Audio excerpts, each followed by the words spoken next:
વિદ્યાર્થી મિત્રો, જય સ્વામિનારાયણ। આજે આપણે ભણવાના છીએ વિશિષ્ટ ઉદાહરણ સ્વાધ્યાય 2 ચેપ્ટર 2 ના। હવે વિશિષ્ટ ઉદાહરણ શા માટે હું બોલું છું એ પણ હું તમને જણાવું। એ આપણે ટેક્સ્ટબુક ની અંદર તમને સમજાવું છું। તમે બધા પણ ટેક્સ્ટબુક લઈને બેસજો, કેલ્સી લઈને પણ બેસજો, કારણ કે આ ઉદાહરણોમાં તમને ઘણા બધા પ્રશ્નો થશે અને એનું સોલ્યુશન પણ આપણે કરતા જઈશું। અહીંયા આ સ્વાધ્યાય 2.3 છે, તમને દેખાય છે બરાબર।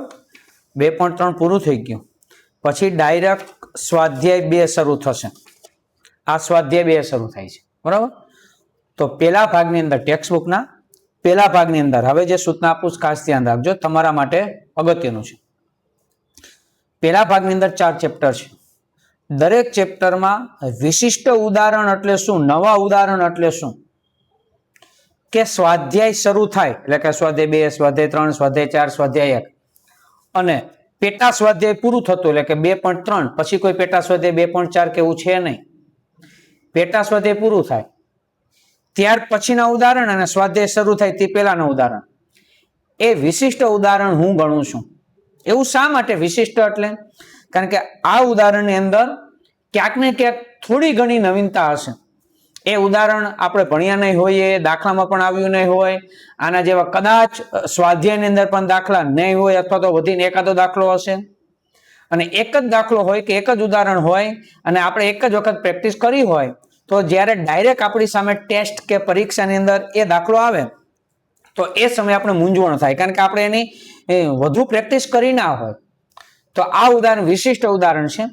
જ્યારે કોઈક વખત એવું બને કે પેપર કે ટેસ્ટની અંદર સેજ અઘરું પૂછવું છે, શિક્ષકોને એવું લાગે, ત્યારે આ ઉદાહરણોમાંથી પૂછાતું હોય છે। તો આ દાખલાઓની જો 2-3 વખત પ્રેક્ટિસ કરી લેવામાં આવે પછી કોઈ પણ પ્રકારનું અઘરું પેપર હોય આંકડાશાસ્ત્રનું તો પણ તમને સમજાય બરાબર। બીજું, વિશિષ્ટ ઉદાહરણ માટે બધા જ સૂત્ર સારી રીતે આવડવા જરૂરી છે। તો આ ચેપ્ટરની અંદર સૂત્ર કેટલા છે, તો કે 2.1 ની અંદર ટોટલ 6 સૂત્ર અને 2.3 ની અંદર છે એ ટોટલ 3 સૂત્ર છે। આ સૂત્ર સારી રીતે આવડવા જરૂરી છે। તો સૌપ્રથમ જ્યારે વિડીયો ભણો છો અને જો આપને સૂત્ર હજી નથી આવડતા તો વિડીયો પહેલા વહેલા છે સ્ટોપ કરી દો અને સૂત્ર પાકા કરી લો અને એક વખત 2 વખત સૂત્ર પહેલા મોઢે લખી લો, ત્યાર પછી જઈને જ આ તમે વિડીયો જુઓ કે તમને ઝડપથી દાખલા સમજાય। તો ખાસ સૂત્રનો વિડીયો પણ છે આપણો, આ ચેપ્ટરનો પહેલો વિડીયો અને 2.3 શરૂ કરીએ તે પહેલાનો વિડીયો, એ 2 વિડીયો તમે જોશો એટલે બંનેમાંથી સૂત્ર તમને ખ્યાલ આવી જશે। તો પહેલા રકમ અહીંયા છે, ઉદાહરણ નંબર 26। જો અહીંથી વિશિષ્ટ ઉદાહરણ શરૂ થાય છે બરાબર। નીચે આપેલા પરિણામો પરથી સહસંબંધકની કિંમત શોધો। તો પરીક્ષાની અંદર છે તમને આ બોલ્ડ અક્ષરમાં છે એટલી રકમ છે ફક્ત અને સહસંબંધક શોધવાનું છે। ચલો બોલ્ડ અક્ષર વાળું લખીએ અને દાખલો સ્ટાર્ટ કરીએ આપણે।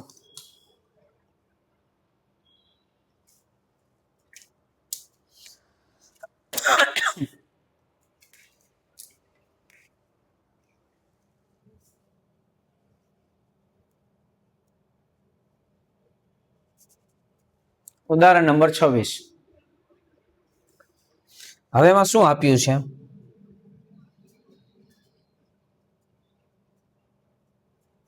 કોવેરિએશન xy જેમ sx² 3/5 એટલું આપ્યું છે। બીજું એક આપ્યું છે sx જેમ sy બરાબર 1/2। હવે આને પરથી સહસંબંધક આપણે મેળવવાનું છે। હવે જો જેમ એટલે શું, પ્રમાણ આપ્યું હોય તો ગણિતના નિયમ પ્રમાણે આપણે ખબર છે શું કરી શકાય, એનામ લખી શકાય કોવેરિએશન xy છેદમાં sx² એને બરાબર 3/5 એટલે કે 3/5 બરાબર। સામે અહીંયા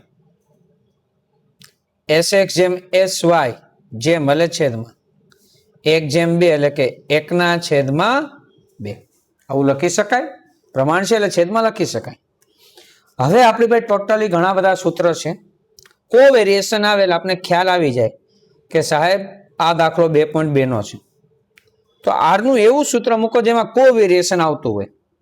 બરાબર, તો કોવેરિએશન આવતું એવું પહેલું સ્ટાર વાળું સૂત્ર આપણે કરાવેલું છે કે કોવેરિએશન XY અપોન SX ગુણ્યા SY, આવું એક સૂત્ર છે.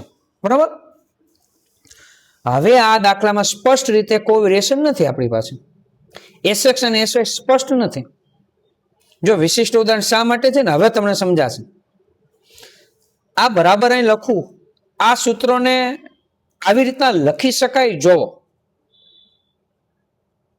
કોવેરિએશન XY છેદમાં SX સ્ક્વેર ગુણ્યા SX છેદમાં SY, જે પહેલું સ્ટેપ લખ્યું છે એ જ આપણું બીજું સ્ટેપ છે. તમને સમજાવું શા માટે. જેને સમજાઈ ગયું ને એ ફટાફટ કોમેન્ટ્સની અંદર યસ એવું લખો, જેથી કરીને આપણે ખ્યાલ આવે, બીજા વિદ્યાર્થી મિત્રો સમજે. જો કોવેરિએશન, તો મૂળ સૂત્રમાં કોવેરિએશન અંશમાં છે તો લખ્યું છે. હવે છેદમાં SX અને SY જોવું જોઈએ. તો અહીંયા શું છે જોજો, SX સ્ક્વેર એટલે SX 2 વખત થાય, SX ગુણ્યા SX તો જ એનો સ્ક્વેર થયો એટલે SX 2 વખત થયું. મેં બાજુમાં મલ્ટીપ્લાઇડ એટલે કે ગુણ્યા SX ના છેદમાં SY લખ્યું છે. 2 વખત છે, એક વખત SX ઉડાડવું તો ઉડે કે નહીં? ઉડાડવાનું નથી. પણ ઉડે કે નહીં? તો કે હા, અંશ અને છેદમાં ઉડી શકે. તો એક વખત ઉડે તો એક વખત વધશે, એક વખત SX અને એક વખત SY, આ બેને ભેગું કરો એટલે ગુણ્યા છે કે આવી ગયું. મૂળ મેઇન સૂત્ર છે આપણી પાસે આવી ગયું. હવે સમજાઈ ગયું હોય એ ફટાફટ પાછું યસ લખે કે હા સાહેબ આ સૂત્ર છે, એ જ આ સૂત્ર છે. મારી મચોડીને આ સૂત્ર બનાવેલું કહેવાય. કે આવું શક્ય છે. જો જ્યારે 2.2 માં સૂત્ર ભણીએ ત્યારે એક જ ભણીએ છીએ, આવું સૂત્ર ક્યાંય આપણે લખ્યું નથી, પણ બની શકે કે આવી રીતના પૂછાય. હવે આ સ્વરૂપ તો છે જ આપણી. હવે દાખલો સહેલો થઈ ગયો. 3/5 હતું જ ગુણ્યા 1/2 હતું જ, 3 × 1 = 3, 5 × 2 = 10, 3/10 0.3. એકદમ સરળ પછી બની જશે. એક વખત તમને જો મગજમાં ફિટ થઈ ગયું ઉદાહરણ, તમે એમ કહેશો સાહેબ કઈ વિશિષ્ટ નથી, આમાં તો સહેલું ને સરળ છે. પણ ક્યારે સમજાઈ ગયા પછી આવું લાગશે. ઓકે, ચલો ઉદાહરણ નંબર 27. એમાં એક નવીનતા છે, એ પણ આપણે સમજીએ. એક દ્વિચલ માહિતી પરથી નીચેના પરિણામો મળે છે. આ લીટી આપી છે, પરથી સહસંબંધક શોધો. ઓકે, એ જે લીટી આપી છે એ આપણે અહીં લખીએ છીએ.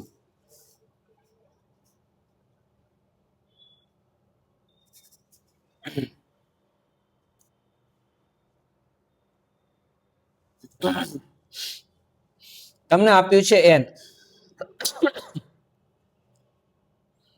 n બરાબર 10, સિગ્મા x માઇનસ x બાર y માઇનસ y બાર બરાબર 72, sx બરાબર 3, પછી આપ્યું છે sigma y minus y bar square એના બરાબર 160. એટલી વિગત આપી છે. આના પરથી આપણે સહસંબંધક એટલે કે R શોધવાનો છે.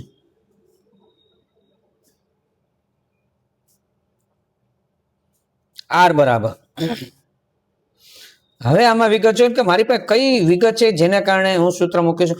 મોટે ભાગે તમને કી આપું છું, ચાવી આપું છું. અંશ હોય ને અંશ ગોતવાનો, સૂત્રના બધાના અંશ હોય ને એના આધારે સૂત્ર નક્કી થાય. જો આનો અંશ કોવેરિએશન હતો એટલે કોવેરિએશન આવતો એક સૂત્ર મૂક્યું. આના એવી કઈ વિગત છે જેમાં અંશ આવી જાય? તો જો આ વિગત એક જગ્યાએ અંશમાં છે, એક કઈ વિગત છે એ હું લખું છું અહીંયા. સિગ્મા x માઇનસ x બાર y માઇનસ y બાર. હવે આવું બે જગ્યાએ બને છે. કઈ બે જગ્યાએ? તો સૂત્રની અંદર તમને બતાવીએ છીએ. આપણે એ સૂત્ર લખ્યા છે, એ સૂત્રનું પેજ તમને કાઢીને બતાવું છું. જો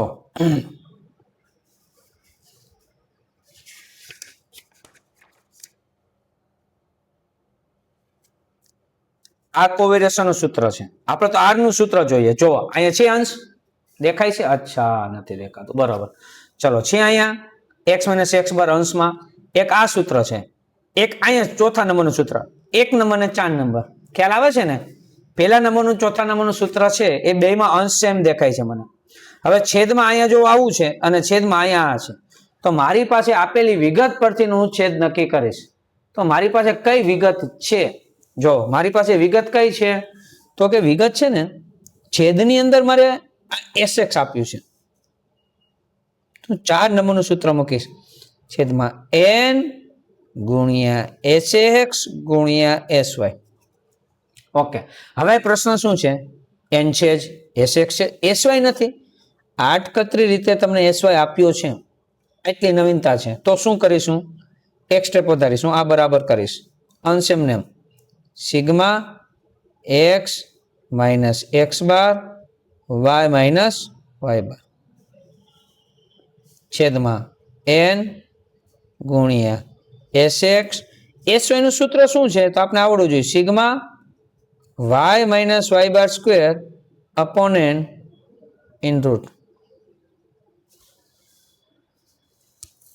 ખ્યાલ આવી ગયો? આ બરાબર. જો આની જગ્યાએ ફક્ત સૂત્ર જ લખ્યું છે મેં, નવીનતા કાંઈ નથી, એટલી જ નવીનતા છે. બરાબર. હવે બધાની કિંમત મૂકી દો, જવાબ આવી જશે. અંશ કેટલો છે? 72. n કેટલો છે? 10. sx કેટલો છે? 3. આ 160 છેદમાં n એટલે 10 અને ઇન રૂટ. આ સ્ટેપ કરવું પડશે આપણે. આ બરાબર. આ 72, 10 એમને રાખવું, 3 એમને, 160 ભાગ્યા 10 એટલે 16. 16 નું વર્ગમૂળ કેટલું થાય? 4. વર્ગમૂળ કાઢવાનું ભૂલાવવું જોઈએ નહીં મિત્રો. ચલો 4 3 12, 12 ગુણ્યા 10 એટલે 120, 72 ભાગ્યા 120 કરો, કેટલું આવે છે? 0.6. ઓકે, સરસ. r બરાબર 0.6. જવાબને હંમેશા ચોકઠામાં પૂરવાનું રાખીશું, બોક્સમાં પૂરવાનું રાખીશું, કારણ કે હાઇલાઇટ થાય એટલા માટે. તો ઉદાહરણ નંબર 27 જેને સમજાઈ ગયું છે યસ કોમેન્ટ્સની અંદર લખે, અને પ્રશ્નો હોય તો પણ કોમેન્ટ્સની અંદર મને જણાવજો. આગળ વધીએ. ઉદાહરણ નંબર 28.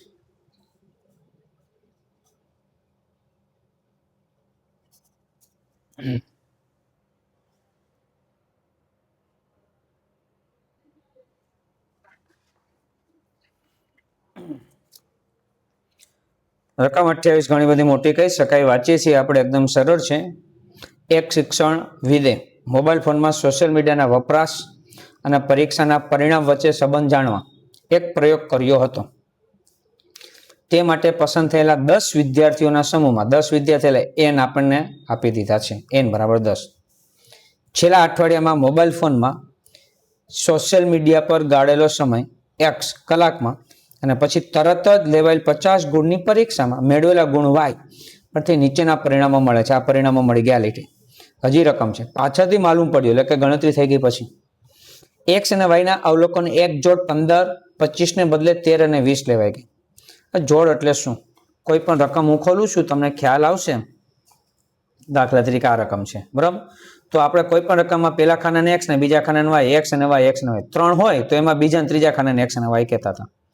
તો આ x અને y છે. દાખલા તરીકે 20 અને 90, તો આ એક જોડી કહેવાય, આ બીજી જોડી, ત્રીજી આમ જોડ કહેવાય.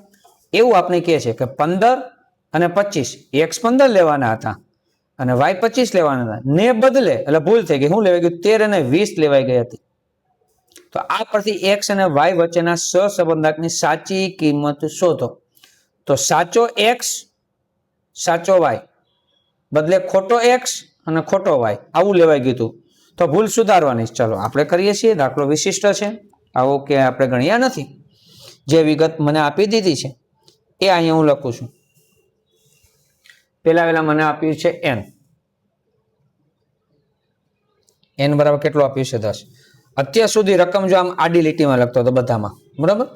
હવે અહીંયા છે ને આ રીતે લખ, કારણ કે મારે અહીંયા એનો ઉપયોગ કરવાનો છે. બીજા નંબર હું લખીશ, સિગ્મા x મને આપી દીધું છે 133, sigma y 220,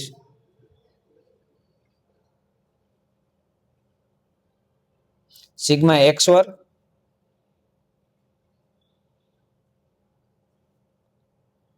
2344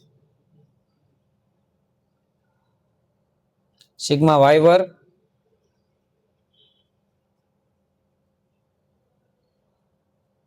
6500 sigma x Y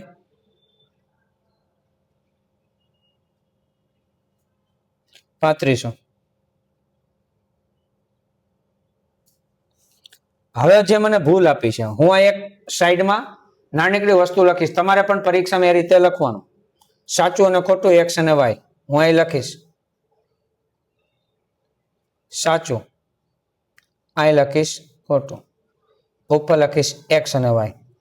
સાચી જોડ કઈ તો એવું લખેલ છે 15 25 ને બદલે, એટલે 15 અને 25 સાચા હતા એવું આમ વાક્ય બોલો તો જ ખબર પડે કે સાચું છે ના ખોટું છે. 15 25 ને બદલે 13 અને 20 લેવાઈ ગઈ, તો આ લેવાઈ ગયું એટલે ખોટું હશે.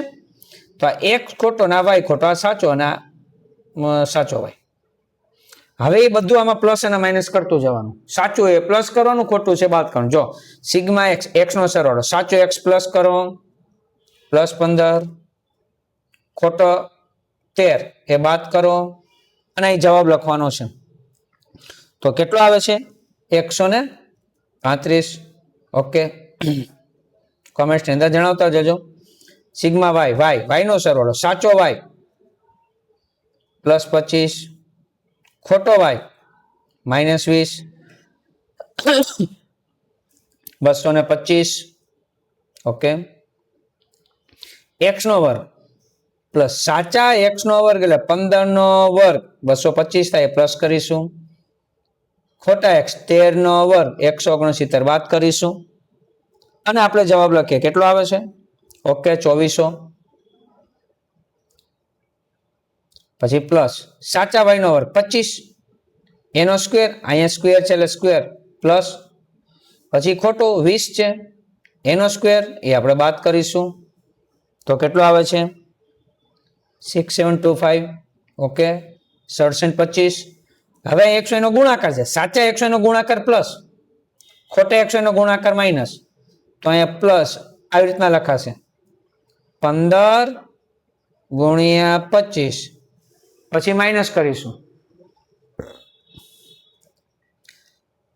13 ગુણ્યા 20. એ ગુણાકાર ભાગાકાર સરળ બાદ બાકી કરતા આપણે સાદું રૂપ મળે છે 36 15, 3615. હવે આપેલી વિગત પ્રમાણે સૂત્ર મૂકવાનું.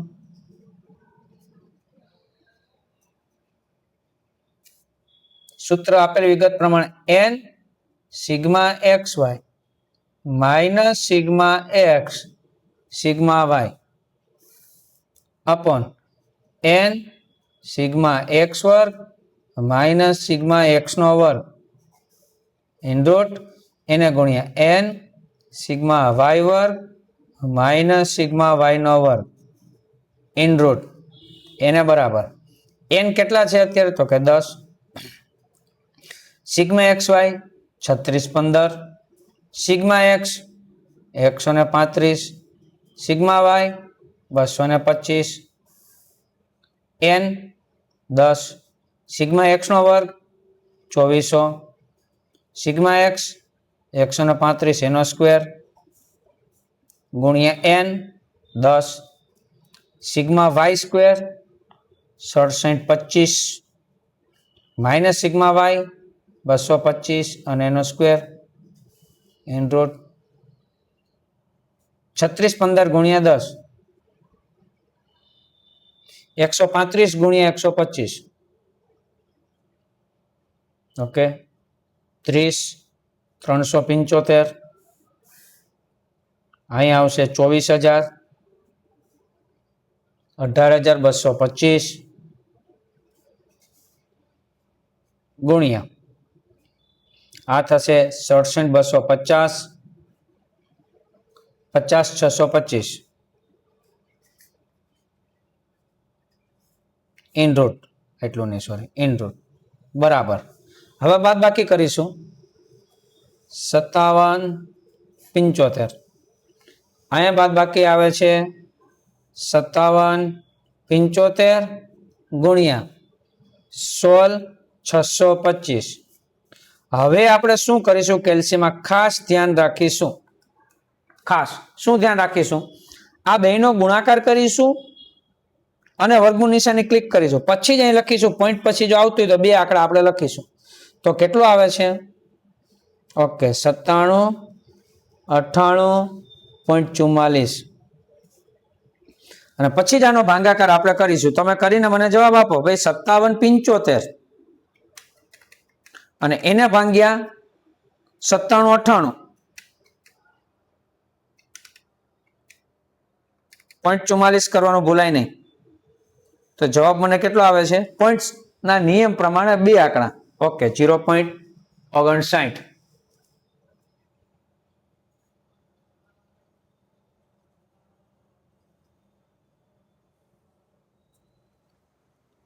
મિત્રો જે વિદ્યાર્થીને સમજાઈ ગયું છે યસ લખે. આ દાખલો વિશિષ્ટ કહી શકાય છે આને કારણે, એટલે ખાસ સમજજો અને કરજો. આ વિડીયોની અંદર આપણે આ 3 વિશિષ્ટ ઉદાહરણ જોયા. નેક્સ્ટ જે બીજા વિશિષ્ટ ઉદાહરણ છે આના પછીના વિડીયોની અંદર આપણે ભણવાના છીએ. ત્યાં સુધી સખ્યા સરના જય સ્વામિનારાયણ.